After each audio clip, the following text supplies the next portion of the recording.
ನಮಸ್ತೆ ಸ್ನೇಹಿತರೆ, ಇವತ್ತು ನಾವು ಪ್ರಥಮ BA ಇತಿಹಾಸ ಪರೀಕ್ಷಾ ತಯಾರಿಯನ್ನು ಮಾಡಿಕೊಳ್ಳುವ. ಈಗಾಗಲೇ ಬ್ಲಾಕ್ 1 ಬ್ಲಾಕ್ 2ರಲ್ಲಿರುವಂತಹ ಮುಖ್ಯವಾದ ಪ್ರಶ್ನೆಗಳನ್ನು ನೋಡಿಕೊಂಡಿದ್ದೇವೆ.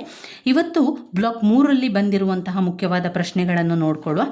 ಪುಟ ಸಂಖ್ಯೆ 153ರಿಂದ ನಮ್ಮ ಬ್ಲಾಕ್ 3 ಆರಂಭ ಆಗುವಂಥದ್ದು. ಅದರಲ್ಲಿ ನಾವು ಈಗಾಗಲೇ 153ರಲ್ಲಿ ಮುಖ್ಯವಾದಂತಹ ಪ್ರಶ್ನೆಗಳನ್ನು ಓದ್ಕೊಂಡಿದ್ದೇವೆ. ಶಾತವಾಹನರುಗಳ ಬಗ್ಗೆ, ಸಂಗಮ ಯುಗದ ಬಗ್ಗೆ ಕಳೆದ ವಿಡಿಯೋದಲ್ಲಿ ತಿಳ್ಕೊಂಡಿದ್ದೇವೆ ನಾವು. ಹಾಗೆಯೇ ಎರಡನೆಯ ಪುಲಿಕೇಶಿಯ ಬಗ್ಗೆ ಕೂಡ ಓದ್ಕೊಂಡಿದ್ದೇವೆ. ಇವತ್ತು ನಾವು ಚೋಳರ ರಾಜಕೀಯ ಇತಿಹಾಸದ ಬಗ್ಗೆ ತಿಳ್ಕೊಳ್ಳುವ. ಚೋಳರ ರಾಜಕೀಯದ ಇತಿಹಾಸ 10 ಅಂಕಕ್ಕೆ ಬಂದಿರುವಂತಹ ಪ್ರಶ್ನೆ. ನೀವು ಹಳೆಯ ಪ್ರಶ್ನೆ ಪತ್ರಿಕೆಗಳಲ್ಲಿ ನೋಡಿದರೆ ಅದು ಚೋಳರ ರಾಜಕೀಯ ಇತಿಹಾಸ ಅಂತ ಕೇಳಿದ್ದಾರೆ 10 ಅಂಕಕ್ಕೆ. ನೀವು ಮೊದಲಿಗೆ ಈಗ ಪರೀಕ್ಷೆಗೆ ತಯಾರಿಯನ್ನು ನೀವು ಮಾಡ್ತಾ ಇದ್ದೀರಿ ಅಂತಾದರೆ ಮೊದಲಿಗೆ ನೀವು ಹೇಗೆ ಅಭ್ಯಾಸವನ್ನು ಮಾಡಬೇಕು ಅಂತ ಹೇಳಿದರೆ ಹಳೆಯ ಪ್ರಶ್ನೆ ಪತ್ರಿಕೆಯನ್ನು ನೋಡಿಕೊಳ್ಬೇಕು. ಹಳೆಯ ಪ್ರಶ್ನೆ ಪತ್ರಿಕೆ ನಿಮ್ಮಲ್ಲಿ ಇಲ್ಲ ಅಂತಾದರೆ ನೀವು ಗೂಗಲಲ್ಲಿ KSOU ಓಲ್ಡ್ ಕ್ವಶನ್ ಪೇಪರ್ಸ್ ಅಂತ ಹಾಕಿದರೆ ಅವರ ಸಂಪೂರ್ಣವಾದ ಒಂದು ಪೇಜ್ ಓಪನ್ ಆಗ್ತದೆ. ಅದರಲ್ಲಿ ಹಲವಾರು ಹಳೆಯ ಪ್ರಶ್ನೆ ಪತ್ರಿಕೆಗಳು ನಮಗೆ ಸಿಗ್ತದೆ. ನಾವು ಯಾವುದೇ ಒಂದು ಈಗ ಜನವರಿ ಸೈಕಲ್ನವರು ಇರ್ಬೋದು ಅಥವಾ ಜೂನ್ ಜುಲೈ ಸೈಕಲ್ನವರದು ಇರ್ಬೋದು, ಯಾರದು ಕೂಡ ಆಗಿರ್ಬೋದು. ಒಂದು ಪರೀಕ್ಷೆಗಳು ಇರುವಂಥದ್ದು ಸೆಪ್ಟೆಂಬರ್ ಅಕ್ಟೋಬರ್ನ ಸಮಯದಲ್ಲಿರ್ತದೆ. ಮತ್ತೊಂದು ಏಪ್ರಿಲ್ ಮೇ ಅಥವಾ ಮೇ ಜೂನ್ನ ಸಮಯದಲ್ಲಿ ಪರೀಕ್ಷೆಗಳು ಇರುವಂಥದ್ದು. ಅದಂದರೆ ತುಂಬಾ ಈಗ ಬದಲಾವಣೆಗಳಾಗ್ತಾನೆ ಇರ್ತದೆ. ಮೊದಲೆಲ್ಲ ನಾವು ನೋಡಿದರೆ ಸಾಧಾರಣವಾಗಿ ಯಾವಾಗಲೂ ಒಂದೇ ತಿಂಗಳಿನಲ್ಲಿ ಪರೀಕ್ಷೆಗಳೆಲ್ಲ ಆಗ್ತಾಯಿತ್ತು. ಈಗ ತುಂಬಾ ಬದಲಾವಣೆಗಳಾಗಿದೆ. ಅದರಿಂದ ಪರೀಕ್ಷೆಗಳ ಬಗ್ಗೆ ನಮಗೆ ತಿಂಗಳುಗಳು ಬದಲಾವಣೆಗಳಾಗ್ತಾ ಇರ್ತದೆ. ನಾವು ಯಾವ ಪರೀಕ್ಷೆ ಪತ್ರಿಕೆಯನ್ನಾದರೂ ಕೂಡ ನೋಡಿಕೊಂಡು ಅದರಲ್ಲಿ ಬಂದಿರುವಂತಹ ಪ್ರಶ್ನೆಗೆ ಉತ್ತರವನ್ನು ತಿಳ್ಕೊಳ್ಬೇಕು. ಈ ರೀತಿಯಾಗಿ ನೀವು ಮಾಡಿಕೊಂಡ್ರೆ ಏನಾಗ್ತದೆ ಅಂತ ಹೇಳಿದರೆ ನಿಮ್ಮ ಪರೀಕ್ಷೆ ತಯಾರಿ ಬೇಗನೆ ಮುಗಿದು ಬಿಡ್ತದೆ. ಹಾಗೆ ನಿಮಗೆ ಟೆನ್ಷನ್ ಕೂಡ ಆಗೋದಿಲ್ಲ. ಯಾವಾಗ ನಮಗೆ ಓದಲಿಕ್ಕೆಲ್ಲ ಸಮಯ ಸಾಕಾಗೋದಿಲ್ಲ, ಯಾಕಂದರೆ ನಾವು ಬೇರೆ ಬೇರೆ ಕೆಲಸಗಳಲ್ಲೆಲ್ಲ ನಾವು ತೊಡಗಿಕೊಂಡಿರೋದ್ರಿಂದ. KSOUನಲ್ಲಿ ವಿದ್ಯಾಭ್ಯಾಸವನ್ನು ಮಾಡುವವರು ಬೇರೆ ಬೇರೆ ಕೆಲಸದಲ್ಲಿರ್ತೀರಾ, ಓದಲಿಕ್ಕೆ ಸಮಯ ಇರುವುದಿಲ್ಲ. ಅದರ ಜೊತೆಗೆ ನಮಗೆ ಮನೆ ಕೆಲಸಗಳೆಲ್ಲ ಇರುವ ಕಾರಣ ನಮಗೆ ಓದಲಿಕ್ಕೆ ಸಮಯವೇ ಸಿಗೋದಿಲ್ಲ. ಅಂಥ ಸಂದರ್ಭದಲ್ಲಿ ನಾವೇನು ಮಾಡಬೇಕು ಅಂತ ಹೇಳಿದರೆ ತುಂಬಾ ಇಂಪಾರ್ಟೆಂಟ್ ಆಗಿರುವಂತಹ ಪ್ರಶ್ನೆಗಳನ್ನು ಗುರುತು ಹಾಕ್ಕೊಳ್ಬೇಕು. ಅಥವಾ ನಿಮಗೆ ಟೆಕ್ಸ್ಟ್ ಬುಕ್ ಇದೆ ಅಂತಾದರೆ, ತುಂಬ ಜನರಿಗೆ ಟೆಕ್ಸ್ಟ್ ಬುಕ್ ಸಿಗಲಿಲ್ಲ ಅಂತ ಹೇಳುವಂತಹ ಮಾಹಿತಿ ಇದೆ. ಆದರೆ ಇನ್ನು ಕೆಲವರಿಗೆ ಪುಸ್ತಕಗಳು ಸಿಕ್ಕಿದೆ. ಪುಸ್ತಕಗಳು ಸಿಕ್ಕಿದವರು ನೀವೇನು ಮಾಡಬೇಕು ಅಂತ ಹೇಳಿದರೆ ಒಂದು 10 ನಿಮಿಷಗಳ ಕಾಲ ನೀವು ಇದಕ್ಕೆ ಇಟ್ಕೊಂಡು 10 ನಿಮಿಷಗಳಲ್ಲಿ ಹಳೆಯ ಪ್ರಶ್ನೆ ಪತ್ರಿಕೆಗಳನ್ನು ನೋಡ್ಕೊಳ್ಳಿ. ಹಳೆಯ ಪ್ರಶ್ನೆ ಪತ್ರಿಕೆಗಳನ್ನು ನೋಡಿಕೊಂಡು ಗೂಗಲಲ್ಲಿ ಹೋಗಿ ಓಲ್ಡ್ ಕ್ವಶನ್ ಪೇಪರ್ಸ್ ಅಂತ ಹಾಕಿದರೆ, KSOUನವರ ವೆಬ್ಸೈಟಲ್ಲಿ ಓಲ್ಡ್ ಕ್ವಶನ್ ಪೇಪರ್ಸ್ ಅಂತ ಹಾಕಿದರೆ ನಿಮಗೆ ಅದರಲ್ಲಿ ಸಿಗ್ತದೆ.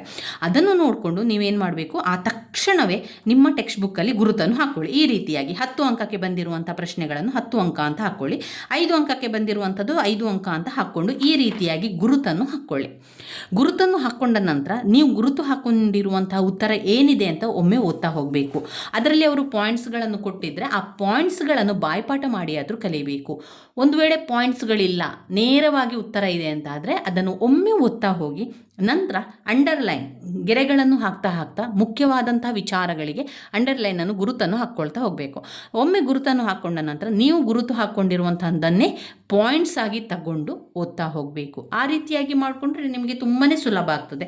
ಅದನ್ನು ಬಿಟ್ಟು ನೀವು ಎಲ್ಲವನ್ನು ಓದ್ತೇನೆ ಅಂತಾದರೆ ನಮಗೆ ಸಮಯವೇ ಸಾಕಾಗೋದಿಲ್ಲ. ಹಾಗೆ ಏನಾಗ್ತದೆ, ಚಿಂತೆ ಕೂಡ, ಟೆನ್ಷನ್ ಕೂಡ ಆಗ್ತದೆ. ಓದ್ಕೊಳ್ಳಿಕ್ಕೆ ಸಮಯ ಕೂಡ ಇರೋದಿಲ್ಲ. ಹಾಗೆ ಓದಿ ಆಗಲಿಲ್ಲ ಎನ್ನುವಂಥ ಭಯ ಕೂಡ ಇರ್ತದೆ. ಈ ರೀತಿಯಾಗಿ ಹಳೆಯ ಪ್ರಶ್ನೆ ಪತ್ರಿಕೆಗಳನ್ನು ನೋಡಿಕೊಂಡು ನಾವು ಅಭ್ಯಾಸ ಮಾಡ್ತಾ ಹೋದರೆ ನಮಗೆ ಒಂದು ರೀತಿಯ ಧೈರ್ಯ ಬರ್ತದೆ. ಇಲ್ಲ, ನಾನು ಮಾಡ್ತೇನೆ, ನಾನು ಪರೀಕ್ಷೆಗೆ ಬರೀತೇನೆ, ಒಳ್ಳೆಯ ಅಂಕಗಳನ್ನು ಕೂಡ ಪಡಿತೇನೆ, ಎಲ್ಲ ಕೂಡ ನನಗೆ ನೆನಪಿರ್ತದೆ ಎನ್ನುವಂತಹ ಭಾವನೆ ಕೂಡ ನಮಗೆ ಬರ್ತದೆ. ಮತ್ತೊಂದು ನಾವು ಗಮನದಲ್ಲಿಟ್ಕೊಳ್ಬೇಕಾಗಿರುವಂಥದ್ದು, ಓದಬೇಕಾದ್ರೆ ಕೂತ್ಕೊಳ್ಬೇಕಾದ್ರೆ ನೀವು ಯೋಚನೆ ಮಾಡಬೇಕಾದಿದ್ದಿಷ್ಟೇ, ನನ್ನಿಂದ ಸಾಧ್ಯ, ನಾನು ಮಾಡ್ತೇನೆ, ನಾನು ಎಲ್ಲವನ್ನು ಕೂಡ ಓದ್ಕೊಳ್ತೇನೆ, ಪರೀಕ್ಷೆಗೆ ಬರಿತೇನೆ, ಹಾಗೆ ಒಳ್ಳೆಯ ಅಂಕಗಳನ್ನು ಪಡ್ಕೊಳ್ತೇನೆ ಎನ್ನುವಂತಹ ಒಂದು ಧೈರ್ಯವನ್ನು ನಿಮಗೆ ನೀವೇ ತಂದುಕೊಳ್ಬೇಕು. ಯಾರು ಇಲ್ಲಿ ಬಂದು ನಮಗೆ ಧೈರ್ಯವನ್ನು ಕೊಟ್ಟರೂ ಕೂಡ ನಮ್ಮ ಮನಸ್ಸು ಅದನ್ನು ಏನಾಗ್ತದೆ, ಒಂದು ರೀತಿಯ ಭಯ ನಮ್ಮಲ್ಲಿ ಇರ್ತದೆ. ಅದರಿಂದ ಪ್ರತಿ ದಿವಸ ನಿಮಗೆ ನೀವೇ ಧೈರ್ಯವನ್ನು ತುಂಬಬೇಕು. ನಮಗೆ ನಾವೇ ಗೆಳೆಯರಾಗಬೇಕು, ಫ್ರೆಂಡ್ಸ್ ಆಗಬೇಕು, ನಮ್ಮನ್ನು ನಾವೇ ಪ್ರೀತಿಸಬೇಕು. ಮೊದಲಿಗೆ ನಮ್ಮನ್ನು ನಾವು ಪ್ರೀತಿಸಬೇಕು. ಆಗ ನೀವು ಹೇಳ್ಕೊಳ್ಳಿ, ಇಲ್ಲ ನಿನ್ನಿಂದ ಸಾಧ್ಯ, ನನ್ನಿಂದ ಮಾಡಲಿಕ್ಕೆ ಸಾಧ್ಯ, ನಾನು ಓದ್ಕೊಳ್ತೇನೆ, ನಾನು ಪರೀಕ್ಷೆಯಲ್ಲಿ ಪಾಸ್ ಆಗ್ತೇನೆ, ನಾನು ಡಿಗ್ರಿ ಪದವಿಯನ್ನು ಪಡಿತೇನೆ ಎನ್ನುವಂಥದ್ದನ್ನು ಪ್ರತಿ ದಿವಸ ನಿಮಗೆ ನೀವೇ ಹೇಳಿಕೊಳ್ಳಿ. ಖಂಡಿತವಾಗಿಯೂ ಕೂಡ ಪ್ರತಿಯೊಬ್ಬರಿಗೂ ಕೂಡ ಮಾಡಲಿಕ್ಕೆ ಸಾಧ್ಯ ಇದೆ. ಇದು ಏನೂ ಅಷ್ಟೊಂದು ಕಷ್ಟ ಏನಲ್ಲ. ಒಮ್ಮೆ ಓದ್ಕೊಂಡು ಮತ್ತೊಮ್ಮೆ ಅದರ ಪ್ರಯತ್ನವನ್ನು ಮಾಡಿದಾಗ ನಮಗೆ ಅದೆಲ್ಲ ಕೂಡ ನೆನಪಲ್ಲಿ ಉಳಿತದೆ. ತುಂಬಾ ಮುಖ್ಯವಾಗಿ ನೀವು ನೆನಪಲ್ಲಿ ಇಟ್ಕೊಳ್ಬೇಕಾಗಿರುವಂಥದ್ದು ಪಾಯಿಂಟ್ಸ್ಗಳನ್ನು ಓದುವಂಥದ್ದು. ಯಾವುದೇ ಒಂದು ಪ್ರಶ್ನೆ ಇರ್ಬೋದು, ಆ ಪಾಯಿಂಟ್ಸನ್ನು ಸರಿಯಾಗಿ ಬಾಯಿಪಾಠ ಮಾಡಿ ಆದರೂ ನೀವು ಕಲ್ತ್ಕೊಳ್ಳಿ. 10 ಪಾಯಿಂಟ್ಸ್ಗಳಿದ್ರೆ ನಾವು ಆ ಪಾಯಿಂಟ್ಸನ್ನು ಇಟ್ಕೊಂಡು ಅದರ ವಿವರಣೆಯನ್ನು ಬರಿತಾ ಹೋಗಬೇಕು. ಅದರ ವಿವರಣೆ ನಿಮಗೆ ಪುಸ್ತಕದಲ್ಲಿರುವಂಥ ವಿವರಣೆಯೇ ಬೇಕು ಅಂತ ಇಲ್ಲ. ಆ ಪಾಯಿಂಟ್ಸಿಗೆ ಸಂಬಂಧಪಟ್ಟಂತೆ ನಿಮಗೇನು ಗೊತ್ತಿದೆ, ಆ ಪಾಯಿಂಟ್ಸ್ಗೆ ಸಂಬಂಧಪಟ್ಟಂತೆ ನಿಮಗೆ ಯಾವ ಜ್ಞಾನ ಇದೆ ಅದನ್ನು ಬರಿತಾ ಹೋಗುವಂಥದ್ದು. ಒಮ್ಮೆ ಈ ರೀತಿಯಾಗಿ ನೀವು ಅಭ್ಯಾಸ ಮಾಡ್ತಾ ಹೋದರೆ ನಮಗೆ ಏನೂ ಕಷ್ಟ ಆಗೋದಿಲ್ಲ. ಆ ರೀತಿಯಾಗಿ ಮಾಡ್ಕೊಳ್ಳಿ. ಒಂದೊಂದೇ ಸಬ್ಜೆಕ್ಟನ್ನು ಮುಗಿಸ್ತಾ ಬನ್ನಿ. ಇವಾಗ ನಾವು ಇತಿಹಾಸದಲ್ಲಿದ್ದೇವೆ. ಮೊದಲಿಗೆ ಇತಿಹಾಸವನ್ನು ಮುಗಿಸಿಕೊಂಡು ಮುಂದಿನ ವಿಷಯಕ್ಕೆ ನಾವು ಹೋಗಬೇಕು. ಮೊದಲಿಗೆ ಈ ಒಂದು ಬ್ಲಾಕ್ 3 ಮತ್ತು ಬ್ಲಾಕ್ 4 ಮುಗಿಸಿ ಬಿಡಬೇಕು. ಮೊದಲಿಗೆ ಇಲ್ಲಿ ಚೋಳರ ರಾಜಕೀಯ ಇತಿಹಾಸದ ಬಗ್ಗೆ ಕೇಳಿದ್ದಾರೆ. ಚೋಳರ ಇತಿಹಾಸದಲ್ಲಿ ಏನು ಕೊಟ್ಟಿದ್ದಾರೆ ಅಂತ ಹೇಳಿದರೆ, ಕ್ರಿಸ್ತಶಕ ಸುಮಾರು 850 ಸಮಯದಲ್ಲಿ ವಿಜಯಾಳ ಚೋಳನು ಪಲ್ಲವರ ಅಧೀನನಾಗಿ ಚೋಳರ ಮನೆತನದ ಆಳ್ವಿಕೆಯನ್ನು ಆರಂಭಿಸಿದ್ದ. ಅವನು ಚೋಳರ ರಾಜ ಏನು ಮಾಡ್ತಾನೆ, ಚೋಳರ ಮನೆತನದ ಆಳ್ವಿಕೆಯನ್ನು ಆರಂಭ ಮಾಡಿದ್ದು ಕ್ರಿಸ್ತಶಕ 850 ಸಮಯದಲ್ಲಿ. ಯಾರಿದ್ದರು ಆಗ? ವಿಜಯಾಳ ಚೋಳನು ಪಲ್ಲವರ ಅಧೀನನಾಗಿದ್ದುಕೊಂಡು ಚೋಳರ ಮನೆತನವನ್ನು ಆಳ್ವಿಕೆಯನ್ನು ಮಾಡ್ತಾನೆ. ಆವಾಗ ಆತನು ದಕ್ಷಿಣ ಭಾರತದಲ್ಲಿ ಪಲ್ಲವರು ಮತ್ತು ಪಾಂಡ್ಯರು ಸಂಘರ್ಷ ನಡೆಸುತ್ತಿದ್ದಂತಹ ಸಂದರ್ಭವನ್ನು ಉಪಯೋಗಿಸಿಕೊಂಡು ವಿಜಯಾಳನು ತಾಂಜಾವೂರನ್ನು ವಶಪಡಿಸಿಕೊಂಡು ಅದನ್ನು ತನ್ನ ರಾಜಧಾನಿಯಾಗಿ ಮಾಡ್ಕೊಳ್ತಾನೆ. ಈಗ ಚೋಳರ ರಾಜ, ಈಗ ವಿಜಯಾಳ ಏನು ಮಾಡ್ತಾನೆ, ವಿಜಯಾಳ ಚೋಳ ಪಲ್ಲವನ ಅಧೀನನಾಗಿದ್ದುಕೊಂಡು ಚೋಳರ ಮನೆತನವನ್ನು ಆಳ್ವಿಕೆ ಮಾಡ್ತಾ ಇದ್ದದ್ದು. ಅವನು ಆ ಆಳ್ವಿಕೆ ಮಾಡ್ತಾ ಇರುವಂಥ ಸಂದರ್ಭದಲ್ಲಿ ದಕ್ಷಿಣ ಭಾರತದಲ್ಲಿ ಏನಾಯಿತು, ಪಲ್ಲವರು ಮತ್ತು ಪಾಂಡ್ಯರು ನಡುವೆ ಘರ್ಷಣೆ ಉಂಟಾಯಿತು, ಅಂದರೆ ಜಗಳ ಉಂಟಾಯಿತು. ಯಾರಿಗೆ? ಪಲ್ಲವರಿಗೆ ಮತ್ತು ಪಾಂಡ್ಯರಿಗೆ ಘರ್ಷಣೆ ಉಂಟಾಗ್ತದೆ. ಅಂತಹ ಸಂದರ್ಭವನ್ನು ಉಪಯೋಗಿಸಿಕೊಂಡಂತಹ ವಿಜಯಾಳ ಚೋಳ ಏನು ಮಾಡ್ತಾನೆ, ಅಂತಹ ಸಂದರ್ಭವನ್ನು ಆವಾಗ ಪಲ್ಲವರು ಮತ್ತು ಪಾಂಡವರು ಘರ್ಷಣೆ ಮಾಡ್ತಾ ಇದ್ದಾಗ ಅಲ್ಲಿ ಅವರಿಗೆ ಅದು ಗೊತ್ತಾಗ್ತಾ ಇರಲಿಲ್ಲ. ಆವಾಗ ವಿಜಯಾಳ ಚೋಳ ಏನು ಮಾಡಿದ, ತಾಂಜಾವೂರನ್ನು ತನ್ನದನ್ನಾಗಿ ವಶಪಡಿಸಿಕೊಂಡ ತಕ್ಷಣ ಅವನೇನು ಮಾಡಿದ, ಅದನ್ನೇ ತನ್ನ ರಾಜಧಾನಿಯಾಗಿ ಮಾಡಿಕೊಳ್ತಾನೆ. ಹೀಗೆ ದಕ್ಷಿಣ ಭಾರತದಲ್ಲಿ ಪುನಃ ಏನಾಯಿತು, ಚೋಳರ ಒಂದು ಮನೆತನ ಆರಂಭ ಆಗ್ತದೆ. ಚೋಳರ ಅಧಿಕಾರ ಕ್ರಿಸ್ತಶಕ 9ನೇ ಶತಮಾನದ ವೇಳೆಗೆ ದಕ್ಷಿಣ ಭಾರತದಲ್ಲಿ ಒಂದು ರಾಜಮನೆತನವಾಗಿ ರೂಪುಗೊಳ್ಳುತ್ತದೆ. ತುಂಬ ಪ್ರಬಲವಾದ ರಾಜಮನೆತನವಾಗಿ ಚೋಳರ ಒಂದು ರಾಜಮನೆತನ ಆರಂಭ ಆಗ್ತದೆ. ಸುಮಾರು 2 ಶತಮಾನಗಳ ಕಾಲ ಒಂದು ವ್ಯವಸ್ಥಿತವಾದ ಆಳ್ವಿಕೆಯನ್ನು ಚೋಳ ಮನೆತನ ನಡೆಸಿಕೊಂಡು ಹೋಗ್ತದೆ ವಿಜಯಾಳ ಚೋಳನ ನೇತೃತ್ವದಲ್ಲಿ. ವಿಜಯಾಳ ಚೋಳನು ದಕ್ಷಿಣದ ಮತ್ತೊಂದು ಮನೆತನವಾದ ಚೇರರೊಂದಿಗೆ, ದಕ್ಷಿಣದ ಮತ್ತೊಂದು ಮನೆತನ, ಒಂದು ಮನೆತನ ಚೋಳ ಮನೆತನ, ಮತ್ತೊಂದು ಮನೆತನ ಚೇರರು ಇರ್ತಾರಲ್ಲ, ಹೌದು, ಅವರು ಚೇರರೊಂದಿಗೆ ವೈವಾಹಿಕ ಸಂಬಂಧವನ್ನು ಬೆಳೆಸ್ತಾರೆ. ದಕ್ಷಿಣದ ಒಂದು ಭಾಗದಲ್ಲಿ ಚೋಳರಿರ್ತಾರೆ ಅಲ್ವಾ, ದಕ್ಷಿಣದ ಮತ್ತೊಂದು ಕಡೆಯಲ್ಲಿ ಚೋಳರು ಮತ್ತು ಚೇರರೊಂದಿಗೆ ಒಂದು ಮದುವೆಯ ಒಪ್ಪಂದವನ್ನು ಮಾಡಿಕೊಳ್ಳುತ್ತಾರೆ. ತನ್ನ ಮಗಳನ್ನು ಚೇರ ರಾಜಕುಮಾರನಿಗೆ ವಿವಾಹ ಮಾಡಿಕೊಟ್ಟು ಅವರೊಂದಿಗೆ ಸಂಬಂಧವನ್ನು ವೃದ್ಧಿಸಿಕೊಳ್ತಾನೆ. ಯಾರು? ವಿಜಯಾಳ ಚೋಳನು ದಕ್ಷಿಣ ಭಾರತದಲ್ಲಿ ಚೋಳ ಮನೆತನದ ಆಳ್ವಿಕೆಯನ್ನು ಮಾಡ್ತಾ ಇದ್ದ. ವಿಜಯಾಳ ಚೋಳನಿಗೆ ಇದ್ದಂತಹ ಮಗಳನ್ನು ದಕ್ಷಿಣದ ಮತ್ತೊಂದು ಭಾಗದಲ್ಲಿ ಚೇರ ಮನೆತನ ಅಂತ ಇತ್ತು. ಆ ಚೇರ ಮನೆತನದೊಂದಿಗೆ ಸಂಬಂಧವನ್ನು ಮಾಡಿಕೊಳ್ತಾರೆ. ವಿಜಯಾಳ ಚೋಳನ್ ತನ್ನ ಮಗಳನ್ನು ಚೇರ ರಾಜಕುಮಾರನಿಗೆ ವಿವಾಹವನ್ನು ಮಾಡಿಕೊಟ್ಟು ಇಬ್ಬರ ಸಂಬಂಧ ಗಟ್ಟಿಯಾಗ್ತದೆ. ಈತ ಶ್ರೀಲಂಕಾದ ಮೇಲೆ ದಾಳಿ ನಡೆಸಿ ಅಲ್ಲಿಂದ ಹಿಂದಿರುಗುವಾಗ ಸಹಸ್ರಾರು ಸಂಖ್ಯೆಯಲ್ಲಿ ಸೆರೆಯಾಳುಗಳನ್ನು ಚೋಳ ರಾಜ್ಯಕ್ಕೆ ಕರೆತರ್ತಾನೆ. ಯಾರು? ಈ ಚೇರರ ರಾಜಕುಮಾರ ಏನು ಮಾಡ್ತಾನೆ, ಶ್ರೀಲಂಕಾದ ಮೇಲೆ ದಾಳಿ ಮಾಡ್ತಾನೆ. ಅದರೊಂದಿಗೆ ಹಿಂದಿರುವಾಗ ಸಹಸ್ರಾರು ಸಂಖ್ಯೆಯಲ್ಲಿ ತುಂಬ ಸಂಖ್ಯೆಯ ಆಳುಗಳನ್ನು ಕರೆದುಕೊಂಡು ಬಂದು ಚೋಳ ರಾಜ್ಯಕ್ಕೆ ಕರೆತರ್ತಾನೆ. ಈ ಸೆರೆಯಾಳುಗಳಿಂದ ಸುಮಾರು 160 ಕಿಲೋಮೀಟರ್ ಉದ್ದದ ಪ್ರವಾಹ ದಂಡೆಯನ್ನು ಕಾವೇರಿ ನದಿಯ ಇಕ್ಕೆಡೆಗಳಲ್ಲಿ ಕಟ್ಟಿದನು. ಈ ಸೆರೆಯಾಳುಗಳಿಂದ ತುಂಬ ಜನ ಬೇಕಲ್ವ ಆ ಒಂದು ತಡೆಯನ್ನು ಕಟ್ಟಲಿಕ್ಕೆ. ಆ ಒಂದು ಸೆರೆಯಾಳುಗಳಿಂದ 160 ಕಿಲೋಮೀಟರ್ ಉದ್ದದ ಪ್ರವಾಹದ ಒಂದು ತಡೆಗೋಡೆ ಅಂತ ಹೇಳ್ತೇವೆ, ತಡೆದಂಡೆಯನ್ನು ಕಾವೇರಿ ನದಿಯ ಎರಡೂ ಕಡೆಗಳಲ್ಲಿ ಇಕ್ಕೆಡೆಗಳಲ್ಲಿ ಕಟ್ಟಿಸ್ತಾನೆ. ವಿಜಯಾಳ ಚೋಳನ ಮರಣಾನಂತರ ಆತನ ಮಗ ಮೊದಲನೆಯ ಆದಿತ್ಯನು ಚೋಳ ಸಿಂಹಾಸನದ ಉತ್ತರಾಧಿಕಾರಿ ಆಗ್ತಾನೆ. ಯಾರು? ವಿಜಯಾಳ ಚೋಳನ ಮರಣ ನಂತರ ಯಾರಾಗುವಂಥದ್ದು? ವಿಜಯಾಳ ಚೋಳನ ಮಗನಾಗುವಂಥದ್ದು, ಮೊದಲನೆಯ ಆದಿತ್ಯ ಅಂತ ಹೆಸರು. ಮೊದಲನೆಯ ಆದಿತ್ಯ ಏನಾಗ್ತಾನೆ? ಚೋಳನ ಸಿಂಹಾಸನವನ್ನೇರಿ ವಿಜಯಾಳ ಚೋಳನ ನಂತರಕ್ಕೆ ಅವನು ಉತ್ತರಾಧಿಕಾರಿ ಆಗ್ತಾನೆ. ಈತ ತನ್ನ ಸಮಕಾಲೀನ ಪಲ್ಲವ ಅರಸನಾದ ಅಪರಾಜಿತ ಹಾಗೂ ಕೊಂಗುರಾಜ ಪರಾಂತಕ ವೀರ ನಾರಾಯಣನನ್ನು ಸೋಲಿಸ್ತಾನೆ. ಪಲ್ಲವ ಅರಸರನ್ನು ಸೋಲಿಸ್ತಾನೆ. ಯಾರು? ಆದಿತ್ಯ, ಮೊದಲನೆಯ ಆದಿತ್ಯನು. ಆದಿತ್ಯನ ನಂತರ ಅವನ ಮಗ ಮೊದಲನೆಯ ಪರಾಂತಕ. ಆದಿತ್ಯನ ನಂತರಕ್ಕೆ ಅವನ ಮಗ ಉತ್ತರಾಧಿಕಾರಕ್ಕೆ ಬರುವಂಥದ್ದು. ಆತನ ಮಗ ಪರಾಂತಕ ಏನು ಮಾಡ್ತಾನೆ? ಚೋಳ ಸಿಂಹಾಸನವನ್ನು ಆಳ್ವಿಕೆಯನ್ನು ನಡೆಸುವಂಥದ್ದು. ಇದು ಒಂದು ಕತೆ ಆರಂಭವಾಗುವಂಥದ್ದು. ಅಂದರೆ ಚೋಳರ ರಾಜಕೀಯ ಇತಿಹಾಸ ಹೇಗೆ ಆರಂಭವಾಯಿತು ಅಂತ ಇಲ್ಲಿ 10 ಅಂಕಕ್ಕೆ ಕೇಳಿದಾಗ ನಾವು ಈ ಒಂದು ಕತೆ ಅಂದರೆ ಈ ಒಂದು ವಿಚಾರವನ್ನು ಬರಿತಾ ಹೋಗಬೇಕು. ನಂತರ ಆಳ್ವಿಕೆ ಮಾಡುವಂಥದ್ದು ಆದಿತ್ಯನ ಮಗ, ಮೊದಲನೆಯ ಆದಿತ್ಯನ ಮಗ ಮೊದಲನೆಯ ಪರಾಂತಕ ಚೋಳ. ಮೊದಲನೆಯ ಪರಾಂತಕ ಚೋಳನ ಕತೆ ಮುಂದೆ ಬರುವಂಥದ್ದು. ಅದನ್ನು ಸ್ವಲ್ಪ ಓದ್ಕೊಳ್ಳಿ, ಏನು ವಿಚಾರ ಇದೆ. ಮೊದಲನೇ ಪರಾಂತಕ ಚೋಳ ಏನು ಮಾಡಿದ, ಅದಾದ ನಂತರ ಮೊದಲನೆಯ ರಾಜರಾಜ ಚೋಳ, ಅವನ ಮಗನ ಆಳ್ವಿಕೆಯ ನಂತರ ಅವನ ಒಂದು ಮಗ ಮೊದಲನೆಯ ರಾಜರಾಜ ಚೋಳ ಆಳ್ವಿಕೆ ಮಾಡುವಂಥದ್ದು. ನಂತರ ಮೊದಲನೆಯ ರಾಜೇಂದ್ರ ಚೋಳ ಬರುವಂಥದ್ದು. ಈ ರೀತಿಯಾಗಿ ಬರ್ತದೆ. ನಂತರ ಅವರ ಆಡಳಿತ ಅಂತ ಬಂದಾಗ, ಚೋಳರ ರಾಜಕೀಯ ಇತಿಹಾಸ ನೋಡಿ, ಅಲ್ಲಿ ಆಡಳಿತ ಅಂತ ಬಂದಾಗ ಯಾವ ರೀತಿ ಆಡಳಿತ ಮಾಡ್ತಾಯಿದ್ರು? ಚೋಳ ಅರಸರು ತಮ್ಮ ಸಾಮ್ರಾಜ್ಯದಲ್ಲಿ ವ್ಯವಸ್ಥಿತವಾದ ಹಾಗೂ ದಕ್ಷ ಆಡಳಿತವನ್ನು ಮಾಡ್ತಾಯಿದ್ರು. ಸಮಕಾಲೀನ ಹಲವಾರು ಶಾಸನಗಳು ಅವರ ಆಡಳಿತ ವ್ಯವಸ್ಥೆಯ ಮೇಲೆ ಬೆಳಕನ್ನು ಚೆಲ್ಲಿದೆ. ಅವರು ತಮ್ಮ ರಾಜ್ಯದಲ್ಲಿ ಕಾನೂನು ಪರಿಪಾಲನೆ ಮಾಡಿದ್ದರಲ್ಲದೆ ಶಾಂತಿಯನ್ನು ಕೂಡ ಸ್ಥಾಪಿಸ್ತಾರೆ. ಸುಲಲಿತ ಆಡಳಿತಕ್ಕಾಗಿ ಸಾಮ್ರಾಜ್ಯವನ್ನು ಹಲವಾರು ವಿಭಾಗಗಳಾಗಿ ವಿಂಗಡಿಸ್ತಾರೆ. ಆ ಮೂಲಕ ಅಧಿಕಾರ ವಿಕೇಂದ್ರೀಕರಣ ಸ್ಥಾಪಿಸಿ ಪ್ರಜೆಗಳಿಗೆ ಉತ್ತಮ ಆಡಳಿತವನ್ನು ಕೂಡ ಒದಗಿಸ್ತಾರೆ. ಆಡಳಿತವನ್ನು ಮಾಡಿ ಆಡಳಿತದ ವಿಭಾಗಗಳನ್ನು ನಾವು ನೋಡಿದರೆ, ಚೋಳ ರಾಜ್ಯದ ಉತ್ತಮ ಆಡಳಿತದ ಗುಟ್ಟು ಅಧಿಕಾರದ ವಿಕೇಂದ್ರೀಕರಣ ಹಾಗೂ ಕಾರ್ಯ ಹಂಚಿಕೆ. ವಿಶಾಲ ಚೋಳ ಸಾಮ್ರಾಜ್ಯವನ್ನು ಹಲವಾರು ಪ್ರಾಂತ್ಯಗಳಾಗಿ ವಿಂಗಡಣೆ ಮಾಡ್ತಾರೆ. ಅದರಲ್ಲಿ ಬೇರೆ ಬೇರೆ ವಿಂಗಡಣೆಯನ್ನು ಮಾಡಿ ಮಂಡಲ ಅಂತ ಹೇಳಿ ಒಂದು ಮಾಡ್ತಾಯಿದ್ರು. ಈ ಮಂಡಲಗಳ ಆಡಳಿತ ನಿರ್ವಹಣೆಗಾಗಿ ಅದಕ್ಕೂ ಕೂಡ ಅಧಿಕಾರಿಗಳನ್ನು ನೇಮಕ ಮಾಡ್ತಾಯಿದ್ರು. ಆ ಅಧಿಕಾರಿಗಳು ವೈಸ್ರಾಯಿ ಅಂತ ಹೇಳುತ್ತಿದ್ರು. ವೈಸ್ರಾಯಿ ಅಂತ ನೇಮಕವನ್ನು ಮಾಡ್ತಾಯಿದ್ರು.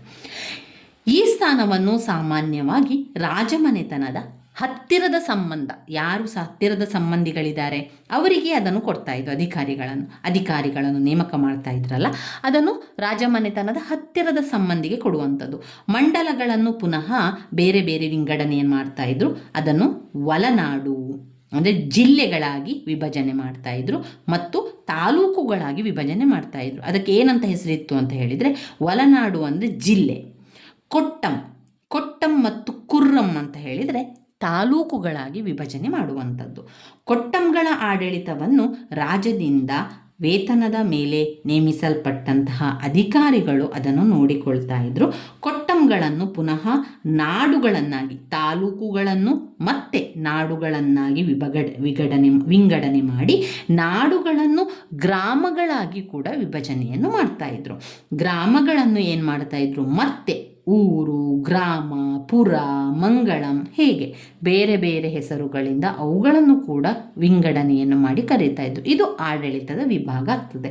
ಇನ್ನು ರಾಜ ಮತ್ತು ಮಂತ್ರಿಮಂಡಲದ ವಿಚಾರ ನಿಮಗೆ ಗೊತ್ತಾಗಬೇಕು ಅಂತಾದರೆ, ರಾಜನು ಆಡಳಿತದ ಕೇಂದ್ರ ಬಿಂದು. ಇಡೀ ಸಾಮ್ರಾಜ್ಯದ ಆಡಳಿತದ ಯಂತ್ರ ಇರುವಂಥದ್ದು ಯಾರ ಕೈಯಲ್ಲಿ? ರಾಜನ ಕೈಯಲ್ಲಿ. ಚೋಳ ರಾಜರು ಧರ್ಮಶೀಲ, ಪ್ರಜಾಪರ, ನಿರಂಕುಶಾಧಿಪತಿಗಳೆನ್ನಿಸಿದ್ದರು. ರಾಜನು ತನ್ನ ಮಂತ್ರಿಗಳು ಹಾಗೂ ಉತ್ತರಾಧಿಕಾರಿಗಳ ಸಲಹೆಯನ್ನು ಪಡೆದುಕೊಂಡು ತನ್ನ ಕರ್ತವ್ಯಗಳನ್ನು ಮತ್ತು ಜವಾಬ್ದಾರಿಗಳನ್ನು ಪಾಲಿಸ್ತಾ ಇದ್ರು. ರಾಜನು ಹೇಳಿದ ಆದೇಶಗಳನ್ನು ಆತನ ಕಾರ್ಯದರ್ಶಿ ಬರೆದು ಆಡಳಿತ ನಿರ್ವಹಣೆಯನ್ನು ಕೂಡ ಸಹಕರಿಸ್ತಾ ಇದ್ರು. ಚೋಳ ರಾಜರು ಆಡಳಿತದ ಪರಮೋಚ್ಚ ಅಧಿಪತಿಗಳಾಗಿದ್ದರು. ತಮ್ಮ ಸಾಧನೆಗಳನ್ನು ಪ್ರತಿಬಿಂಬಿಸುವ ವೈಭವೋಪೇತ ಬಿರುದುಗಳನ್ನು ಕೂಡ ಧರಿಸಿದರು. ರಾಜನನ್ನು ಏನಂತ ನೋಡ್ಕೊಳ್ತಾ ಇದ್ರು? ರಾಜನನ್ನು ದೇವರೆಂಬ ಭಾವನೆಯಿಂದ ಅಲ್ಲಿ ನೋಡ್ತಾ ಇದ್ರು. ಅವರು ದೇವರುಗಳ ಮೂರ್ತಿಗಳಿಗೆ ರಾಜರ ಹೆಸರುಗಳನ್ನು ಇಡ್ತಾ ಇದ್ರು. ಕೆಲವು ಬಾರಿ ಆಳುವ ರಾಜನ ಮೂರ್ತಿಯನ್ನು ದೇವರ ವಿಗ್ರಹಗಳ ಪಕ್ಕದಲ್ಲಿಡುವ ರೂಢಿ ಕೂಡ ಇತ್ತು. ಅಲ್ಲದೆ ಮರಣ ಹೊಂದಿದ ರಾಜನ ವಿಗ್ರಹವನ್ನು ಪೂಜಿಸುವುದು, ಆತನ ಹೆಸರಿನಲ್ಲಿ ದೇವಾಲಯ ನಿರ್ಮಾಣ ಮಾಡಿ ಇತ್ಯಾದಿ ರೂಢಿಗೆ ಬಂತು. ಆ ಮೂಲಕ ರಾಜನೇ ದೇವರೆನ್ನುವಂತೆ ಅದನ್ನು ಪ್ರತಿನಿಧಿಸಲಾಯಿತು. ಚೋಳ ಅರಸನು ಧಾರ್ಮಿಕ ಸಂಸ್ಥೆಗಳಿಗೂ ವಿದ್ವತ್ತುಗಳುಳ್ಳ ಬ್ರಾಹ್ಮಣರಿಗೂ ಹೇರಳವಾಗಿ ದಾನ ಧರ್ಮಗಳನ್ನು ಕೂಡ ಮಾಡ್ತಾ ಇದ್ರು. ರಾಜನು ಸೈನ್ಯ ಮತ್ತು ನ್ಯಾಯಾಡಳಿತದ ಅಧಿಪತಿಯೂ ಕೂಡ ಆಗ್ತಾ ಇದ್ದ. ಸಾಮಾನ್ಯವಾಗಿ ರಾಜತ್ವವು ವಂಶಪಾರಂಪರ್ಯವಾಗಿ ಬಂದಿರುವಂಥದ್ದು. ರಾಜನ ಹಿರಿಯ ಮಗ ಉತ್ತರಾಧಿಕಾರಿಯಾಗಿ ನೇಮಿಸ್ತಾ ಇದ್ರು. ವಿರಳವಾಗಿ ಕೆಲವು ಸಂದರ್ಭಗಳಲ್ಲಿ ಮಾತ್ರ ರಾಜ ಸಮರ್ಥನಾದ ಬೇರೊಬ್ಬ ವ್ಯಕ್ತಿಯನ್ನು ಕೂಡ ತನ್ನ ಉತ್ತರಾಧಿಕಾರಿ ಎಂದು ಘೋಷಿಸುವಂತಹ ಹಕ್ಕು ಕೂಡ ಇತ್ತು. ಯುವ ರಾಜ ಮಾತ್ರವಲ್ಲದೆ ಎಲ್ಲ ರಾಜಕುಮಾರರು ಕೂಡ ಆಡಳಿತದಲ್ಲಿ ಸಕ್ರಿಯವಾಗಿ ಪಾಲ್ಗೊಳ್ತಾ ಇದ್ರು. ರಾಜೇಂದ್ರ ಚೋಳ ತನ್ನ ತಂದೆಯೊಂದಿಗೆ ಸಹ ಆಡಳಿತಗಾರನಾಗಿಯೂ ಕೆಲಸ ನಿರ್ವಹಿಸಿದನು.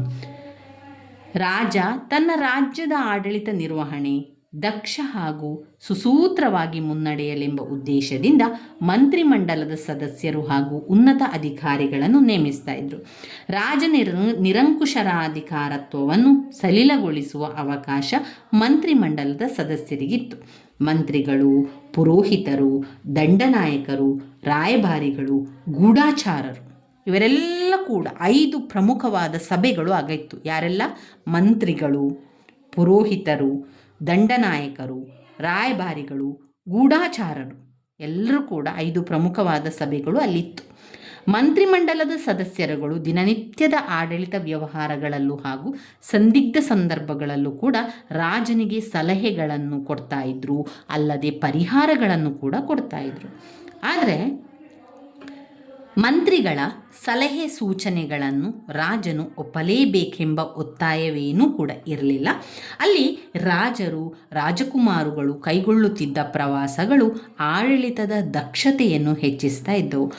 ಅಧಿಕಾರಿಗಳಿಗೆ ಅವರ ಸೇವೆಗೆ ಪ್ರತಿಯಾಗಿ ಭೂಮಿಯನ್ನು ಸಂಬಳವಾಗಿ ವೇತನವಾಗಿ ನೀಡ್ತಾ ಇತ್ತು. ಸೇವಾನಿರತ ಅಧಿಕಾರಿಗಳಿಗೆ ಬಿರುದುಗಳನ್ನು ನೀಡಿ ಗೌರವಿಸ್ತಾ ಇದ್ರು. ವಿನಾಕಾರಣ ಅಧಿಕಾರಿಗಳು ಗ್ರಾಮಾಡಳಿತ ಅಥವಾ ಸಂಸ್ಥೆಗಳ ಆಡಳಿತದಲ್ಲಿ ಹಸ್ತಕ್ಷೇಪ ಮಾಡ್ತಾ ಇರಲಿಲ್ಲ. ಒಟ್ಟಿನಲ್ಲಿ ಚೋಳರ ಸಾಮ್ರಾಜ್ಯದಲ್ಲಿ ಆಡಳಿತ ತುಂಬಾ ಉತ್ತಮವಾಗಿತ್ತು ಅಂತಲೇ ಹೇಳ್ಬೋದು. ಒಳ್ಳೆಯ ರೀತಿಯ ಆಡಳಿತವನ್ನು ಮಾಡ್ತಾಯಿದ್ರು, ದಕ್ಷ ಆಡಳಿತವನ್ನು ಮಾಡ್ತಾಯಿದ್ರು. ಅಲ್ಲಿ ಯಾವುದೇ ಒಂದು ವಿಚಾರದ ಬಗ್ಗೆ ಒಬ್ಬರಿಗೊಬ್ಬರು ತಿಳಿ ಹೇಳುವಂಥದ್ದು, ಅವರಿಗೆ ಆ ಒಂದು ಸಮಸ್ಯೆಗಳ ಬಗ್ಗೆ ತಿಳಿಸುವಂಥದ್ದು, ಆ ಸಮಸ್ಯೆಗಳಿಗೆ ಪರಿಹಾರವನ್ನು ತಿಳಿಸುವಂಥದ್ದು, ಈ ಎಲ್ಲ ಕೆಲಸ ಕೂಡ ಆ ಒಂದು ಆಡಳಿತದಲ್ಲಿ ನಡೀತಾ ಇತ್ತು.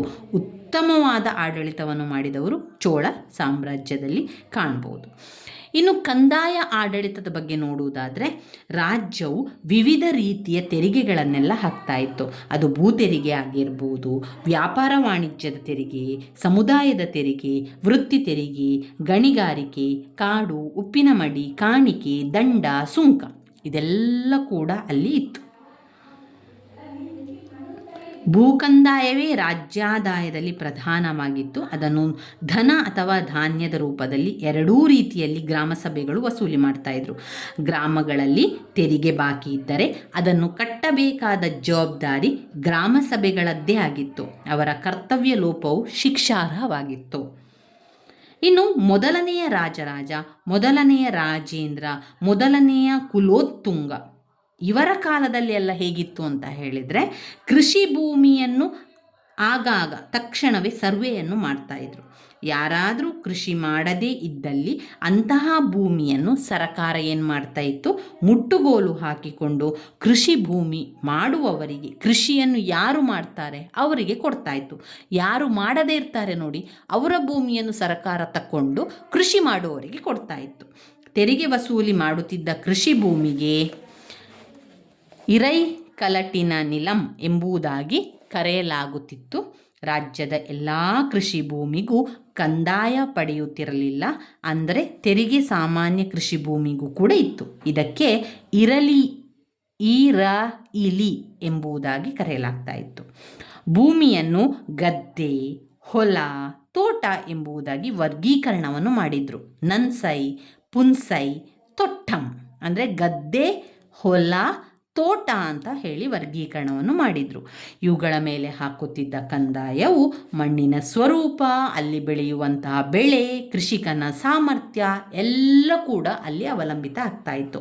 ಭೂಕಂದಾಯವನ್ನು ಮೆಲವರಂ ಅಥವಾ ಇರೈ ಎಂಬುದಾಗಿ ಕರೆಯಲಾಗ್ತಾ ಇತ್ತು. ಒಣಭೂಮಿಯ ಮೇಲಿನ ಕಂದಾಯ ಸಾಮಾನ್ಯವಾಗಿ ಉತ್ಪಾದನೆಯ 5ನೇ 1 ಭಾಗ ಇತ್ತು. ನೀರಾವರಿ ಭೂಮಿಯ ಕಂದಾಯ 3ನೇ 1 ಭಾಗ ಇತ್ತು. ಅಂದರೆ ಇಲ್ಲಿ ನಮಗೆ ಅರ್ಥ ಆಗುವಂಥದ್ದೇನು ಅಂತ ಹೇಳಿದರೆ, ಚೋಳರ ಕಾಲದಲ್ಲಿ ಕಂದಾಯವನ್ನು ಯಾವ ರೀತಿ ಕಟ್ತಾ ಇದ್ರು ಅಂತ ಹೇಳಿದರೆ, ಆ ಭೂಮಿಯನ್ನು ನೋಡಿ, ಆ ಭೂಮಿಯಲ್ಲಿ ನೀರಾವರಿ ಇದ್ದರೆ, ಒಳ್ಳೆಯ ಭೂಮಿ ಆಗಿದ್ದರೆ, ಒಳ್ಳೆಯ ಮಣ್ಣು ಆಗಿದ್ದರೆ ಹೆಚ್ಚು ಕಂದಾಯವನ್ನು ಕಟ್ಟಬೇಕಿತ್ತು. ಹಾಗೆ ಅಲ್ಲಿ ಯಾವ ಬೆಳೆಯನ್ನು ಬೆಳೆಸಲಿಕ್ಕೆ ಆಗ್ತಾ ಇಲ್ಲ, ಅಲ್ಲಿ ನೀರಾವರಿ ವ್ಯವಸ್ಥೆ ಇಲ್ಲ, ಮಣ್ಣಿನ ಗುಣ ಉತ್ತಮವಾಗಿಲ್ಲ ಇರುವಂತಹ ಜಾಗದಲ್ಲಿ ಏನಾಗ್ತಾ ಇತ್ತು, ಅಲ್ಲಿ ಕಡಿಮೆ ಕಂದಾಯವನ್ನು ಕೂಡ ಕೊಡ್ತಾ ಇದ್ರು. ಈ ರೀತಿಯಾಗಿ ನಡೀತಾ ಇತ್ತು ಅಲ್ಲಿ. ಇನ್ನು ಸೈನ್ಯಾಡಳಿತ ಅಂತ ನೋಡಿದಾಗ, ಚೋಳರ ವಂಶದ ಕಾಲದಲ್ಲಿ ಸೈನ್ಯಾಡಳಿತ ಯಾವ ರೀತಿ ಇತ್ತು? ಚೋಳ ಅರಸರು ಸಮರ್ಥ ಯೋಧರಾಗಿದ್ದರು. ಅವರು ದಕ್ಷ ಹಾಗೂ ಬೃಹತ್ ಸೈನ್ಯವನ್ನು ಕೂಡ ಹೊಂದಿದ್ರು. ರಾಜ್ಯದ ವಿಸ್ತರಣೆ, ಆಂತರಿಕ ಶಾಂತಿ ಸ್ಥಾಪನೆ, ಹೊರ ಶತ್ರುಗಳಿಂದ ಪ್ರಜೆಗಳು, ರಾಜ್ಯದ ರಕ್ಷಣೆಗಾಗಿ ಅವರು ಅವಶ್ಯಕವಾಗಿ ಉನ್ನತ ಮಟ್ಟದ ಸೈನ್ಯವನ್ನು ಹೊಂದಬೇಕಾಗಿತ್ತು. ಸೈನ್ಯಾಡಳಿತದ ಮುಖ್ಯಸ್ಥ ರಾಜನೇ ಆಗಿದ್ದರೂ ಕೂಡ ಅದರ ನಿರ್ವಹಣೆಗೆ ಆತನಿಂದಲೇ ನೇಮಿಸಲ್ಪಟ್ಟಂತಹ ದಂಡನಾಯಕ ಕೂಡ ಇರ್ತಾ ಇದ್ರು. ರಾಜರಾಜ ಚೋಳರು ಸಮರ್ಥವಾದ ಕಾಯಂ ಸೈನ್ಯ ಹಾಗೂ ಗಣನೀಯ ಪ್ರಮಾಣದ ನೌಕಾಪಡೆಯನ್ನು ಕೂಡ ಕಟ್ಟಿದ್ದರು. ಹಾಗಾಗಿಯೇ ರಾಜರಾಜ ಹಾಗೂ ರಾಜೇಂದ್ರ ಚೋಳ ಇವರಿಬ್ಬರ ಆಳ್ವಿಕೆಯಲ್ಲಿಯೂ ಚೋಳ ರಾಜ್ಯದ ಗಡಿಗಳು ಗಣನೀಯ ಪ್ರಮಾಣದಲ್ಲಿ ವಿಸ್ತರಣೆ ಆಗುತ್ತಾ ಹೋಗಿದೆ. ಚೋಳರ ಸೈನ್ಯವನ್ನು ಪದಾತಿದಳ, ಅಶ್ವದಳ, ಗಜಪಡೆ ಅಂತ 3 ಭಾಗಗಳಾಗಿ ವಿಂಗಡಣೆಯನ್ನು ಕೂಡ ಮಾಡಿದರು. ಚೋಳರ ಸೇವೆಯ ತುಕಡಿಗಳು ರಾಜರುಗಳ ಹೆಸರಿನೊಂದಿಗೆ ಅಸ್ತಿತ್ವದಲ್ಲಿದ್ದು ಕುರಿತು ತಾಂಜಾವೂರು ಶಾಸನದಲ್ಲಿ ಈಗಲೂ ಕೂಡ ಅದರ ವಿವರಣೆ ಇದೆ. ಉದಾಹರಣೆಗೆ ಪೆರುಂದನ ನಟ್ಟು, ಅನಯಕಲ್, ಪಂಡಿತ ಚೋಳ, ಈ ರೀತಿಯಾಗಿ ಬೇರೆ ಬೇರೆ ಬೇರೆ ಹೆಸರುಗಳನ್ನು ನಾವು ಕಾಣಬಹುದು. ಇವರ ಕೊನೆಯ ಕ್ಷಣದವರೆಗೂ ರಾಜನ ರಕ್ಷಣೆಗಾಗಿ ಅವರೆಲ್ಲರೂ ಕೂಡ ಹೋರಾಡ್ತಾ ಇದ್ರು. ಚೋಳ ಅರಸರು ತಮ್ಮ ಸೈನಿಕರಿಗೆ ಉತ್ತಮ ತರಬೇತಿ ಕೊಡಿಸಲು ಹೆಚ್ಚಿನ ಕಾಳಜಿ ಕೂಡ ವಹಿಸಿದ್ರು ಹಾಗೂ ಅವರ ಶಿಸ್ತು ಪಾಲನೆಗೆ ಮಹತ್ವವನ್ನು ನೀಡಲಾಗಿತ್ತು. ಸ್ವತಃ ರಾಜರು, ರಾಜಕುಮಾರಗಳು ಸೈನ್ಯದ ಮುಂಚೂಣಿಯಲ್ಲಿದ್ದು ಹೋರಾಡ್ತಾ ಇದ್ರು. ರಾಜಕುಮಾರ ರಾಜಾದಿತ್ಯ ತೆಕ್ಕೋಲಂ ಯುದ್ಧ ಮಾಡುತ್ತಾ ವೀರ ಮರಣವನ್ನಪ್ಪಿದ್ದನು. ಹಾಗೆಯೇ ರಾಜಾದಿರಾಜ ಕೊಪ್ಪಂ ಯುದ್ಧ ಭೂಮಿಯಲ್ಲಿ ಮರಣವನ್ನಪ್ಪಿದ. ದಂಡನಾಯಕರುಗಳು ನಾಯಕ, ಸೇನಾಪತಿ, ಮಹಾದಂಡನಾಯಕ ಇತ್ಯಾದಿ ಸ್ಥಾನಗಳನ್ನು ಕೂಡ ಹೊಂದಿದ್ದರು. ಚೋಳ ರಾಜರು ಪ್ರಬಲವಾದ ನೌಕಾಪಡೆಯನ್ನು ಕೂಡ ಹೊಂದಿದ್ರು. ಈ ಮೂಲಕ ಕೋರಮಂಡಲ, ಮಲಬಾರ್ ತೀರ ಪ್ರದೇಶಗಳನ್ನು ತಮ್ಮ ನಿಯಂತ್ರಣದಲ್ಲಿಟ್ಟುಕೊಂಡಿದ್ರು. ಇವರ ನೌಕಾದಳದ ಮೂಲಕ ಮೊದಲನೆಯ ರಾಜರಾಜ ಹಾಗೂ ಅವನ ಮಗ ರಾಜೇಂದ್ರ ಚೋಳ ಇವರುಗಳು ಉತ್ಕೃಷ್ಟ ಸಾಧನೆಗೈದರು. ವಾಸ್ತವವಾಗಿ ದಕ್ಷಿಣ ಭಾರತದಲ್ಲಿ ಸಮುದ್ರದಾಚೆಗಿನ ನೌಕಾದಾಳಿ ಮಾಡಿದವರಲ್ಲಿ ಚೋಳರು ಏಕೈಕ ಸಾಧಕರೆಂಬ ಹೆಗ್ಗಳಿಕೆ ಕೂಡ ಅವರಿಗೆ ಇದೆ. ಸ್ಥಳೀಯ ಸರಕಾರ ಅಂತ ಇತ್ತು. ಅಲ್ಲಿ ಸ್ಥಳೀಯ ಸರಕಾರದಲ್ಲಿ ನಾವು ನೋಡಿದರೆ ಸ್ವಾವಲಂಬಿ ಹಾಗೂ ಸ್ವಾಯತ್ತ ಗ್ರಾಮಾಡಳಿತ ಚೋಳರ ಆಡಳಿತದ ಒಂದು ವಿಶಿಷ್ಟತೆ. ಮೊದಲನೆಯ ಪಾರಂತಕ ಚೋಳರ ಉತ್ತರ ಮೇರೂರು ಗ್ರಾಮದ 2 ಶಾಸನಗಳು ಸ್ಥಳೀಯ ಸ್ವಸರಕಾರದ ಇತಿಹಾಸದಲ್ಲಿಯೇ ಮೈಲುಗಲ್ಲುಗಳು. ಈ 2 ಶಾಸನಗಳನ್ನು ಪರಾಂತಕ ಕ್ರಮವಾಗಿ ತನ್ನ ಆಳ್ವಿಕೆಯ 12 ಮತ್ತು 14ನೇ ವರ್ಷಗಳಲ್ಲಿ ಕ್ರಿಸ್ತಶಕ 919 ಹಾಗೂ 921ರಲ್ಲಿ ಹೊರಡಿಸಿದೆ. ಈ ಶಾಸನಗಳನ್ನು ಉತ್ತರ ಮೇರೂರು ಗ್ರಾಮದ ವೈಕುಂಠ ದೇವಾಲಯದ ಗೋಡೆಯ ಮೇಲೆ ಬರೆಸಲಾಗಿದೆ. ಇವು ಆ ಕಾಲದಲ್ಲಿ ಅಸ್ತಿತ್ವದಲ್ಲಿದ್ದ ಸ್ಥಳೀಯ ಸ್ವ ಸರಕಾರಗಳ ಕುರಿತು ವಿವರಣೆ ಕೂಡ ನೀಡಿದೆ. ಇನ್ನು ಚುನಾವಣೆಯಲ್ಲಿ ಸ್ಪರ್ಧಿಸಲು ಅಗತ್ಯವಿದ್ದ ಅರ್ಹತೆಗಳನ್ನು ನಾವು ನೋಡಿದರೆ, ಚುನಾವಣೆಗೆ ಸಂಬಂಧಿಸಿದಂತೆ ಕೆಲವು ನಿಯಮಗಳನ್ನು ಕೊಟ್ಟಿದ್ದರು. ಅದೇ ಸ್ಥಳದಲ್ಲಿ 2 ವರ್ಷಗಳ ನಂತರ ಬರೆಸಿದ 921ರ ಶಾಸನವು ಮೊದಲ ಶಾಸನದಲ್ಲಿರುವ ಕೆಲವು ನಿಯಮಗಳನ್ನು ತಿದ್ದುಪಡಿ ಮಾಡಲಾಗಿದೆ. 919ರ ನಂತರ ನಡೆಸಿದ ಚುನಾವಣೆಗಳಲ್ಲಿ ನಿಯಮಗಳನ್ನು ಜಾರಿಗೊಳಿಸುವ ಸಂದರ್ಭದಲ್ಲಿ ಆದ ಅನುಭವಗಳಿಂದ ಕಂಡುಬಂದಂತಹ ನ್ಯೂನತೆಗಳು ಹಾಗೂ ತೊಂದರೆಗಳನ್ನು ತಪ್ಪಿಸುವ ಸಲುವಾಗಿ 921ರಲ್ಲಿ ತಿದ್ದುಪಡಿ ಮಾಡಿ ಶಾಸನ ಬರೆಸಿರುವುದು ಕಂಡುಬರುತ್ತದೆ. 921ರ ಶಾಸನದ ಪ್ರಕಾರ ಚುನಾವಣೆಗೆ ಸಂಬಂಧಿಸಿದಂತೆ ಕೆಲವೊಂದು ನಿಯಮಗಳನ್ನು ಪಾಲಿಸಬೇಕಾಯಿತು. ಗ್ರಾಮಗಳ 30 ವಾರ್ಡುಗಳಲ್ಲಿ ವ್ಯಕ್ತಿಗಳನ್ನು ಆಯ್ಕೆ ಮಾಡಲು ಮೊದಲು ನಾಮಕರಣ ಮಾಡಲಾಗ್ತಾ ಇತ್ತು. ಹಾಗೆ ನಾಮಕರಣಗೊಳ್ಳುವ ಸದಸ್ಯರು ಕಡ್ಡಾಯವಾಗಿ ಹೊಂದಿರಬೇಕಾಗಿದ್ದ ಅರ್ಹತೆಗಳು ಇರ್ತಿದ್ದವು. ಅವು ಈ ರೀತಿಯಾಗಿದೆ ನೋಡಿ. ಅಭ್ಯರ್ಥಿಯು 4ನೇ ಒಂದು ವೇಲಿ ಅಂದರೆ ಎಕರೆ ಸ್ವಂತ ಜಮೀನನ್ನು ಹೊಂದಿರಬೇಕು. 2 ಸ್ವಂತ ಜಮೀನಿನಲ್ಲಿ ಕಟ್ಟಿಕೊಂಡಿರುವ ಮನೆಯಲ್ಲಿ ವಾಸವಾಗಿರಬೇಕು. 3 ಆತನ ವಯಸ್ಸು 35ರಿಂದ 70ರ ನಡುವಿರಬೇಕು. 4 ಆತ ವೈದಿಕ ಸಾಹಿತ್ಯಗಳ ಜ್ಞಾನ ಹೊಂದಿದವನಾಗಿರಬೇಕು. 5 ವೈದಿಕ ಸಾಹಿತ್ಯಗಳ ಪೂರ್ಣ ಜ್ಞಾನ ಹೊಂದಿಲ್ಲದಿದ್ದ ಪಕ್ಷದಲ್ಲಿ 8ನೇ ಒಂದು ವೇಲಿ ಭೂಮಿಯ ಒಡೆಯನಾಗಿದ್ದು 1 ವೇದ ಹಾಗೂ 1 ಭಾಷ್ಯವನ್ನು ಕರಗತ ಮಾಡಿಕೊಂಡಿರಬೇಕು. ಈ ಒಂದು ಅರ್ಹತೆಗಳನ್ನು ತಿಳಿಸುವುದರ ಜೊತೆಗೆ ಶಾಸನವು ಅನರ್ಹತೆಗಳನ್ನು ಸಹ ಪಟ್ಟಿ ಮಾಡಿದೆ. ವ್ಯಕ್ತಿಯು ಕಳೆದ 3 ವರ್ಷಗಳಲ್ಲಿ ಸತತವಾಗಿ ಯಾವುದಾದರೊಂದು ಸಮಿತಿಯಲ್ಲಿದ್ದಂತಹ ಪಕ್ಷದಲ್ಲಿ ಆತ ಪುನರಾಯ್ಕೆಗೆ ಅನರ್ಹನೆನಿಸಿದ್ದನು. ವ್ಯಕ್ತಿ ಯಾವುದಾದರೊಂದು ಸಮಿತಿಯಲ್ಲಿದ್ದು ಈವರೆಗೂ ತನಗೆ ಸಂಬಂಧಿಸಿದ ಸಮಿತಿಯ ಲೆಕ್ಕಪತ್ರಗಳನ್ನು ಕೊಡುವಲ್ಲಿ ವಿಫಲನಾಗಿದ್ದರೆ ಆತನು ಸೇರಿದಂತೆ ಅವನ ಸಂಬಂಧಿಗಳು ಕೂಡ ಪುನರಾಯ್ಕೆಗೆ ಅನರ್ಹರಾಗುತ್ತಿದ್ದರು. ವ್ಯಕ್ತಿಗಳು ಲಂಚ ಸ್ವೀಕಾರ, ಬ್ರಾಹ್ಮಣ ಹತ್ಯೆ, ಬೇರೆಯವರ ಆಸ್ತಿ ಹೊಡೆದಿರುವುದು, ಮದ್ಯ ಸೇವನೆ ಮಾಡಿರುವುದು, ಕಳ್ಳತನ ಮಾಡಿರುವುದು ಇತ್ಯಾದಿ ಯಾವುದೇ ಅಪರಾಧ ಮಾಡಿದ್ದಲ್ಲಿ ಅಂತಹವರು ಗ್ರಾಮ ಸಮಿತಿಗೆ ಸದಸ್ಯರಾಗಲು ಅನರ್ಹರೆನಿಸಿದ್ದರು. ಇನ್ನು ಚುನಾವಣೆಯ ವಿಧಗಳು. ಚುನಾವಣೆಯಲ್ಲೂ ಕೂಡ ಬೇರೆ ಬೇರೆ ವಿಧಗಳಲ್ಲಿತ್ತು. ಅಲ್ಲಿ ಚೋಳ ಅರಸ ಮೊದಲನೆಯ ಪರಾಂತಕನ 921ರ ಉತ್ತರ ಮೇರೂರು ಶಾಸನವು ಗ್ರಾಮ ಸಭೆಗಳಿಗೆ ನಡೆಸುತ್ತಿದ್ದ ಚುನಾವಣಾ ವಿಧಾನದ ಬಗ್ಗೆ ಮಾಹಿತಿ ನಮಗೆ ಕೊಟ್ಟಿದೆ. ಶಾಸನದ ಪ್ರಕಾರ ಯಾವ ರೀತಿ ಚುನಾವಣಾ ವಿಧಾನ ಇತ್ತು ಅಂತ ಹೇಳಿದರೆ ಕುಡುವಲೈ ಪದ್ಧತಿ ಎಂದು ಕರೆಯುತ್ತಿದ್ದರು. ಆ ಪ್ರಕಾರ ನಾಮಕರಣ ಮಾಡಿರುವ ಅರ್ಹ ಅಭ್ಯರ್ಥಿಗಳಿಗೆ 30 ಕುಡುಂ ಅಥವಾ ವಾರ್ಡುಗಳಿಗೆ ಪ್ರತಿಯೊಂದಕ್ಕೂ ಒಬ್ಬೊಬ್ಬ ವ್ಯಕ್ತಿಯನ್ನು ಆಯ್ಕೆ ಮಾಡಲಾಗುತ್ತಿತ್ತು.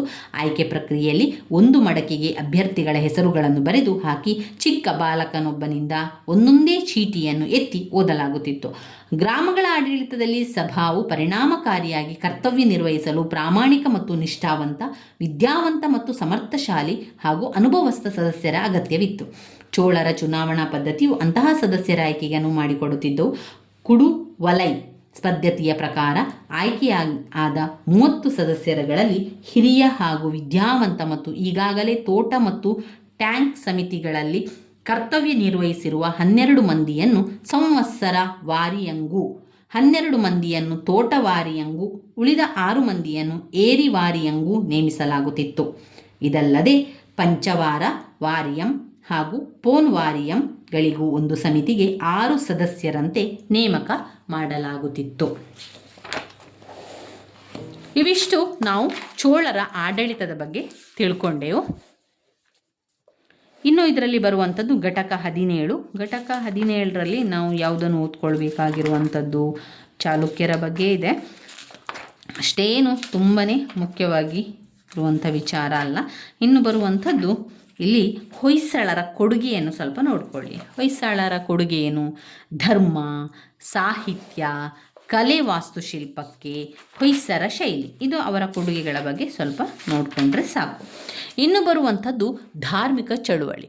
ಧಾರ್ಮಿಕ ಚಳುವಳಿ ತುಂಬಾ ಇಂಪಾರ್ಟೆಂಟ್ ಆಗಿರುವಂತಹ ಒಂದು ಘಟಕ ಆಗಿದೆ. ಈ ಘಟಕ 18ರಿಂದ ಪ್ರಶ್ನೆಗಳು ಇದ್ದೇ ಇರುವಂತಹ ಪ್ರಶ್ನೆಗಳು ಅಂತಲೇ ಹೇಳ್ಬೋದು. ಈ ಘಟಕ 18 ವೆರಿ ಇಂಪಾರ್ಟೆಂಟ್ ಆಗಿರುವಂತಹ ಘಟಕ. ಯಾಕಂದರೆ ಇಲ್ಲಿ ನಾವು ನೋಡುವಂತೆ 5 ಅಂಕಕ್ಕೂ ಕೂಡ ಪ್ರಶ್ನೆಗಳು ತುಂಬಾ ಬಂದಿದೆ. ಒಂದು ನಾಯನಾರರ ಬಗ್ಗೆ 5 ಅಂಕದ ಪ್ರಶ್ನೆ ಬಂದಿದೆ. 5 ಅಂಕದ ಪ್ರಶ್ನೆಯನ್ನು ಕೇಳಿದ್ದಾರೆ. ಹಾಗೆ ಶಂಕರಾಚಾರ್ಯರ ಬಗ್ಗೆ ಓದ್ಕೊಳ್ಬೇಕು, ರಾಮಾನುಜಾಚಾರ್ಯರ ಬಗ್ಗೆ ಓದ್ಕೊಳ್ಬೇಕು. ಅದಾದ ಮೇಲೆ ಮಧ್ವಾಚಾರ್ಯರ ಬಗ್ಗೆ, ಹಾಗೆಯೇ ಬಸವಣ್ಣನ ಬಗ್ಗೆ ವೆರಿ ಇಂಪಾರ್ಟೆಂಟ್ ಆಗಿರುವಂಥ ಒಂದು 10 ಅಂಕದ ಪ್ರಶ್ನೆ ಬಸವಣ್ಣನವರು ಅವರ ಬಗ್ಗೆ ತುಂಬಾ ಓದ್ಕೊಳ್ಳಿಕ್ಕಿದೆ. ಘಟಕ 18 ವೆರಿ ಇಂಪಾರ್ಟೆಂಟ್ ಆಗಿರುವಂಥ ಘಟಕ. ಆದ್ದರಿಂದ ನಾವು ಮುಂದಿನ ವಿಡಿಯೋದಲ್ಲಿ ಸಂಪೂರ್ಣ ಘಟಕ 18ರ ಎಲ್ಲ ಮುಖ್ಯವಾದ ಪ್ರಶ್ನೆಗಳನ್ನು ಓದ್ಕೊಳ್ಬೇಕು. ಆ ಒಂದು ಘಟಕವನ್ನು ಸ್ಕಿಪ್ ಮಾಡಬೇಡಿ. ಆ ಒಂದು ಘಟಕದಲ್ಲಿ ಬಂದಿರುವಂಥ ಎಲ್ಲ ಪ್ರಶ್ನೆಗಳಿಗೆ ಉತ್ತರವನ್ನು ಕಲ್ತ್ಕೊಳ್ಳಿ. ಅದರಲ್ಲಿ ಯಾವುದಾದ್ರೂ ಒಂದು ಪ್ರಶ್ನೆ ಕಡ್ಡಾಯವಾಗಿ ನಿಮ್ಮ ಪ್ರಶ್ನೆ ಪತ್ರಿಕೆಯಲ್ಲಿ ಬರುವಂಥ ಒಂದು ಪ್ರಶ್ನೆಯಾಗಿದೆ ಸ್ನೇಹಿತರೆ.